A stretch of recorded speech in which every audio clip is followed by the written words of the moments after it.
Yo, what's up, Cowboy Nation, Cowboy Headquarters, and America's team? It's your guy, G, the number one Cowboy fan, Hampton, coming at you live, direct, and correct. Coming to you with some Mo news that you can use. That's right, I said Mo news, M-O news that you can use. And here we are on a Saturday, the day before the big-time game on tomorrow night, where the Raiders will pop out the roof. Everybody in the world, Craig, will be watching this game, and it will be like a Mike Tyson and Buster Douglas. No, we don't want to say Buster Douglas. Yeah, we don't want to say that. Evander Holyfield fight. That's what it's gonna be like on tomorrow night. Everybody in the world, everybody gonna be watching this fight.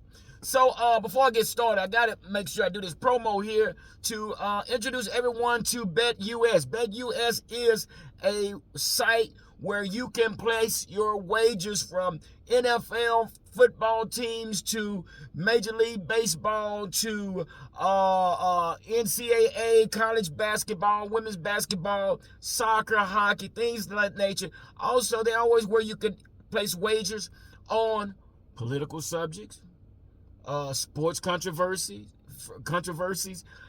and also it's been known that they've had wagers on the Oscars and the Grammys. So if you like placing wagers, I advise you to go to BetUS. I will have the link down in my comments below. So make sure you hit that button. Well, just go to the link and sign up. You'll have the opportunity to get a 125% sign up. So if you like to place wagers, this is the site you want to go to. So go there today and sign up. But anyway, so with that being said, man, I want to go to this as well. If you didn't know, man, we got a big game on at TAS on tomorrow. But I do want to say this here. I was watching a video by Chase Daniels. Guys, if y'all never watched Chase Daniels and Kurt Warner break down a video, these guys are probably the two best at it, especially when it comes to breaking down Dak Prescott.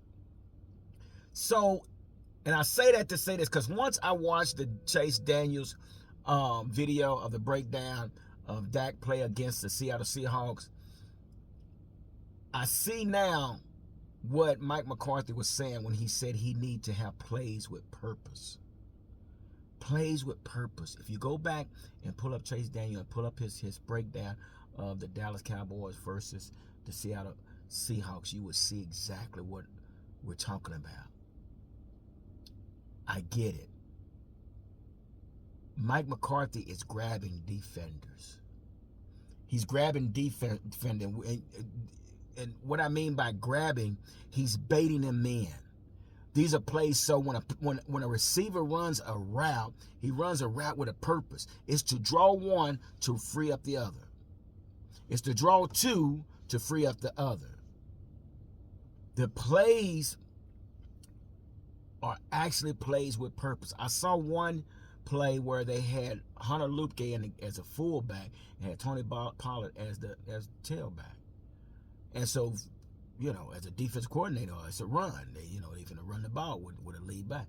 That wasn't the case. Luepke came through the hole. He went out to your left, and Pollard came up through the hole and went out to the right.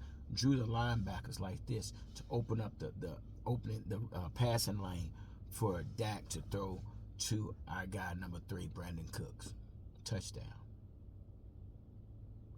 Plays with a purpose. And let me say this here about Dak. Dak is playing playground football. He's extending plays, but he's playing, the whole offense, they're playing playground football. And Keith Byard said it best. He says we have to be able to keep these guys from extending plays. When he's saying extending plays, he's saying that they actually are making playground plays.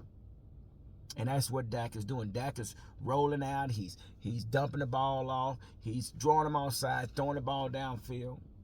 So, Dak is playing playground football, which leads me to this next topic. And I understand that we have 3 receivers. We have our CeeDee Lamb, which is playing lights out now. We have Brandon Cooks that's stepping up and doing his thing. We got Pt.2 and Tober.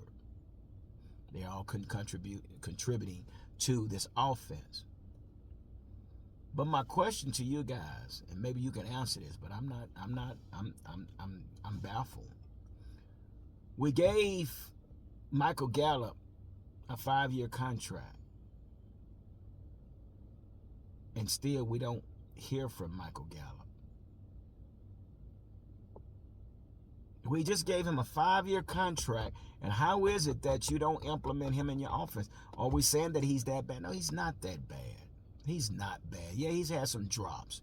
I mean, it was a comeback, but you don't give up on a man that you just paid millions of dollars for the next 5 years. There's got to be a way you have to implement him in the offense, and quite frankly, he's not implementing this offense at all. Pt.2 and Jalen Tobin is getting more reps than Michael Gallup. That's kind of mind-boggling to me. I don't know what the motive is behind that, or if it's just the way the plays are called. But I hate that for Michael Gallup. I tell you again, Michael Gallup reminds me of Dez Bryant. He's not that out route, hook route. He's the one that's going to go for the 50-50 ball. Go back and look at the tape. That's what he did. Down the sideline, you throw it up, he's going to get it. So we have to add him to this offense some kind of way, because we're going to need him later. We're definitely going to need him. Also, I want to give a big shout out to Tyron Smith. I don't know if you guys saw it, but Tyron Smith with the double block. Tyron Smith, and you can see it on the Chase Daniels breakdown, but he goes out, hit the defensive end, and moves his feet so fast enough to where he was able to help on the inside. But I got to remember that Tyron Smith is on the Hall of Fame practice squad. He only shows up to play. And it seems to be working. You can't make this stuff up. It's the truth. But anyway, I just wanted to get on here and kind of, I wanted to give kudos to Mike McCarthy and Dak Prescott for what they've been doing. And say what you want. I don't care about the teams that we play. Like I said once before, any team out there would love to have some teams that's under 500 on their schedule. And they'll be lying to you. Said, I want all 1,000% teams to usher out. Yeah, good luck making the playoffs.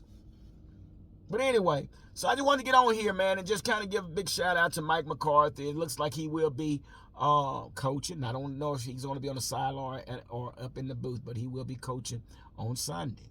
So again, let me say this. He that makes the least mistakes wins the game. Say that one more time. He who makes the least mistakes win the game. So let's see which defense can keep the quarterback, the opposing quarterback, off the field. That's what it's going to boil down to. It's going to have to be a defensive battle. And the team that makes the least mistakes is fourth. When we say that, we're talking about penalties. That's what killed us last time we played these guys. But again, folks, I'm feeling very, very confident about this game because I think those Philadelphia Eagles have been exposed. They're not as good as we thought they were. They're not as good as they thought they were. And I'll tell you this also. If you go back and look at the 49ers was actually running our plays.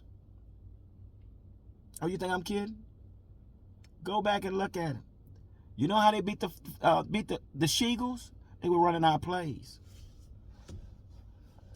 The four strong, single side, we did that first. So don't get it twisted. You're welcome, 49ers. We're going to come get y'all too. Deuces.